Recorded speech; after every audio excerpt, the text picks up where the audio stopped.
Ahojte, v dnešnom videu si urobíme langoše.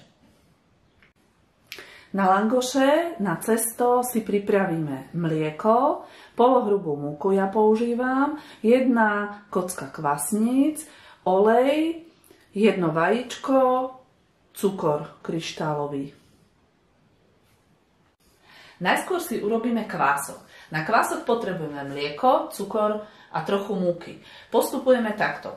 Mlieko si dáme asi tak deci mlieka a keď je studené, tak si ho dáme zohriať napríklad do mikrovlnky, pretože potom lepšie nám vykysnú tie kvasnice. Do mlieka dáme 1 lyžičku cukru, trošku múky, pomiešame, aby ten cukor sa trošku lepšie rozpustil v tom mlieku a pomrvíme kocku kvasníc. A teraz to necháme, kým sa nevytvorí pekný kvások. Takže kvások je už vykysnutý, ideme robiť cesto. Do misky dáme kilo múky polohrubej, 1 vajíčko celé, približne asi pol deci oleja, samozrejme ten kvások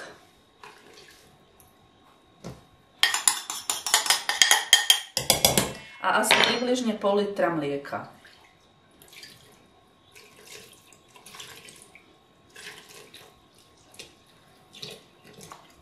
Teraz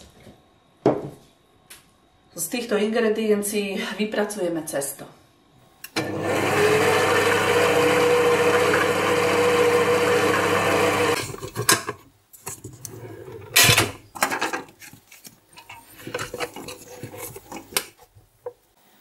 Ja som si cesto dala vymiesiť kuchynským robotom, ale ešte ho potom vymiesím následne aj ručne. Takže teraz si ho dám na dosku a idem ho ešte ručne miesiť. Čiže si ho ručne spracujem.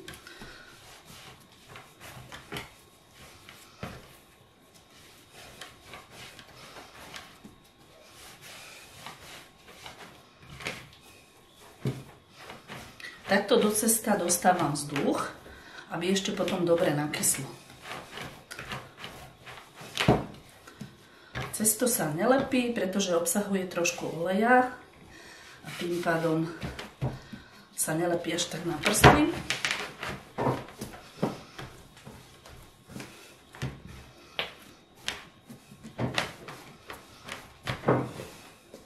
Takže cesto je spracované. Keby bolo veľmi lepivé, tak pridáte múku. Keby bolo veľmi tuhé, pridáte mlieko. Čiže cesto má vyzerať asi takto, nelepí sa na dosku a má takúto ťahajúcu sa trošku konzistenciu. Teraz preložím naspäť do misky cesto a nechám vykvasiť. Zakriem handričkou, aby cesto nevyschlo a nechám asi takú pol hodinku, maximálne 3/4 vykvasiť. Teraz si urobíme cesnakový potier, ktorý budeme dávať po upražení na langoše. Čiže potrebujeme cesnak, jednu hlavičku, sol, olej a samozrejme pretlačač. Takže ideme na to.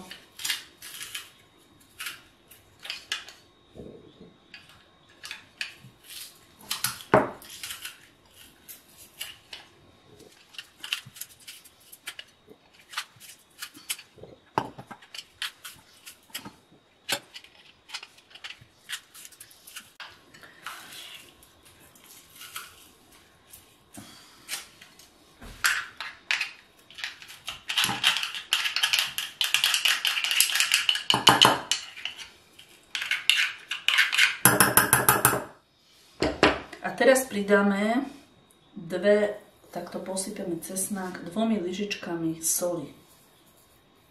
A necháme asi 1 až 2 minútky odstáť. Po odstáti dolejeme olej, asi 1,5 deci a dáme na varič a necháme trošku ten cesnak prepražiť. Takže počkáme, kým začne trošku sa pražiť. A hneď ako sa začne pražiť, tak vypneme. Lebo inak by nám zhorel, takže pozor na to.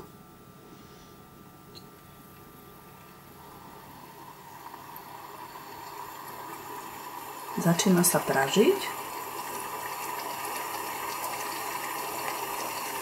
Miešame, aby trošku aj tá soľ sa rozpustila.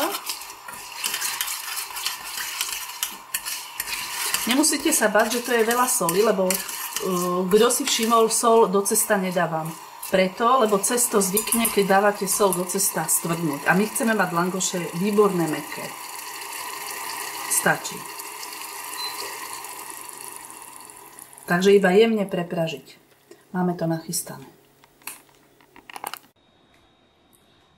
Cesto by malo byť nakysnuté, ideme ho skontrolovať.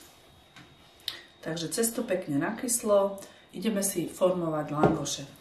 Vyberieme cesto na rozku, nemusíme ju múčiť, lebo keď je cesto dobre vypracované, tak vlastne nelepí.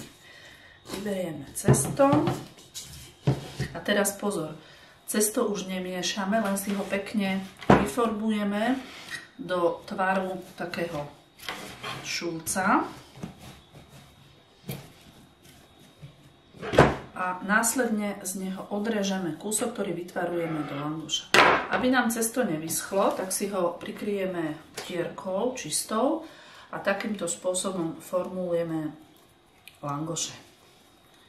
Cesto je ťahavé, čiže takto sa vyformujú a vlastne použijeme tú utierku, položíme si langoš, takto si môžeme pripraviť viac. A zatiaľ si pripravíme horúci olej, kde ich budeme vyprážať.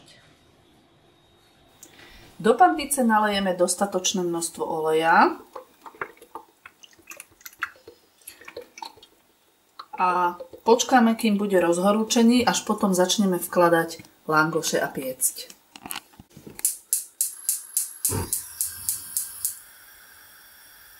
Do rozpáleného oleja vložíme pomaličky langoš a necháme do zlatista z obidvoch strán upiecť.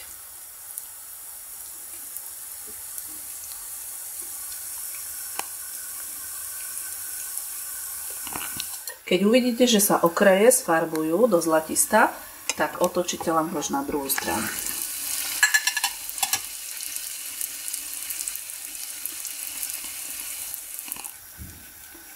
Takže skontrolujeme, langoš je upečený, trošku odkvapkáme od oleja a môžeme dávať ďalší. Medzi tým potrieme tento hotový langoš s mäsou cesnakovou, pretože vlastne do cesta sme nedávali sol, takže vlastne posolí nám ten langoš táto cesnaková zmes. Hotovo.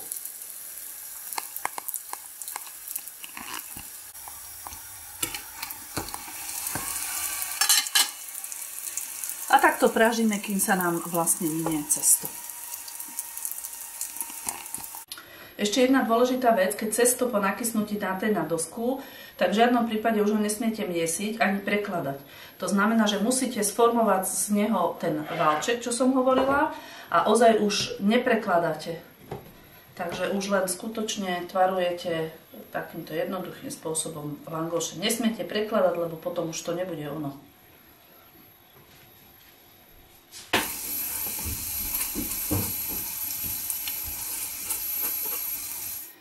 Takže pred jedením ideme ešte dotvoriť ten langoš, každý podľa chute, čiže napríklad tento si dotvoríme a ochutíme kyslou smotanou a syrom.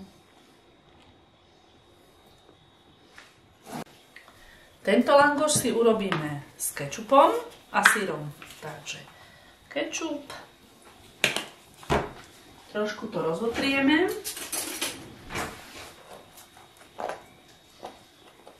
A syr.